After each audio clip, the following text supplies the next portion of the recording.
എന്റെ ഒരു close friend എന്റെ ഒരു വേഴ്സ് സിറ്റുവേഷനിൽ എന്റെ അടുത്ത് ചോദിച്ചതാണേ, നിനക്കെന്താ പ്രശ്നം? നീ എല്ലാവരുടെ അടുത്തും ചിരിച്ചു കളിച്ച് സംസാരിക്കുന്നുണ്ട്, നീ ഇൻസ്റ്റയിൽ റീൽ ഇടുന്നുണ്ട്, അതിനൊന്നും നിനക്ക് കുഴപ്പമില്ല, പിന്നെ നിനക്ക് ഭയങ്കര വേഴ്സ് സിറ്റുവേഷനുമാണ്.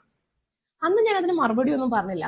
കാരണം ചില ആളുകളുടെ വിചാരം വേറൊരാൾക്ക് ഡിപ്രഷൻ അല്ലെങ്കിൽ ഒരു വിഷമം ഒരു പ്രശ്നമാണെന്ന് പറഞ്ഞു കഴിഞ്ഞാൽ അയാൾ എപ്പോഴും ഒരു മുറിയിൽ അടച്ചിട്ടിരിക്കണം, അയാൾ എപ്പോഴും കരഞ്ഞു കലങ്ങിയ കണ്ണോടായിരിക്കും ബാക്കിയുള്ളവരെ സമീപിക്കുന്നത്, അവർ ചിരിക്കത്തില്ല എന്നൊക്കെയാണ്. അങ്ങനെയുള്ള ആളുകൾ കാണും, കേട്ടോ. പക്ഷേ ഒരു 90% ആളുകളും അവരുടെ വിഷമം എല്ലാവരുടെയും മുന്നിൽ എക്സ്പ്രസ് ചെയ്യുന്ന ആളുകളല്ല. ഇഫ് ഒരു ക്രൗഡിന്റെ ഇടയിൽ നിന്ന് കഴിഞ്ഞാൽ അവർ ആ ഒരു ക്രൗഡിൽ ഒരാളാകും. എന്തിനു നമ്മളെ പരിചയമില്ലാത്ത നമ്മളെ അറിയാത്ത കുറെ ആളുകളുടെ അടുത്ത് നമുക്ക് വിഷമം ഉണ്ട് എന്ന് കാണിച്ചിട്ട് വാട്ട് വി ഗെയിൻ? നമുക്ക് പ്രത്യേകിച്ച് അതിൽ നിന്നൊന്നും കിട്ടത്തില്ല.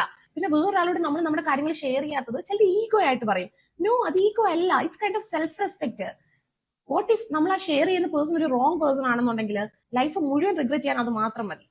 ചില ആളുകൾ അങ്ങനെയാണ്, അവര് അവരുടെ ഓൺ രീതിയിലായിരിക്കും അവരുടെ പ്രശ്നങ്ങളെ ഹാൻഡിൽ ചെയ്യുന്നത്. എന്ന് പറഞ്ഞാൽ അവരെല്ലാവരുടെയും മുന്നിൽ വിഷമിച്ചിരിക്കണം, കരഞ്ഞിരിക്കണം എന്നല്ല. അവര് ചിരിക്കും, ആളുകളുമായിട്ട് സോഷ്യൽ ആകുക എല്ലാം ചെയ്യും. ബട്ട് അവരുടേതായ ഒരു ടൈമിലായിരിക്കും അവർ അവരുടെ ഒരു പ്രശ്നത്തെ ഡീൽ ചെയ്യുന്നത്, അവർ വിഷമിച്ചിരിക്കുന്നത്, down ആയിട്ടിരിക്കുന്നത്.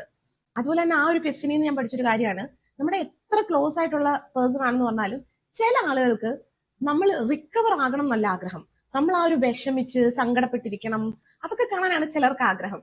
So if someone says they are not okay, they mean it. അവരെ വീണ്ടും പോയി ശകഞ്ഞ് ചോറിന് നീ എന്താ അങ്ങനെ, നീ എന്താ ഇങ്ങനെയെന്ന് ചോദിക്കാൻ നിൽക്കരുത്. അവർ അവരുടെ ഓൺ ടൈം എടുത്ത് അവർ റിക്കവർ ആയിക്കോട്ടെ. That's it.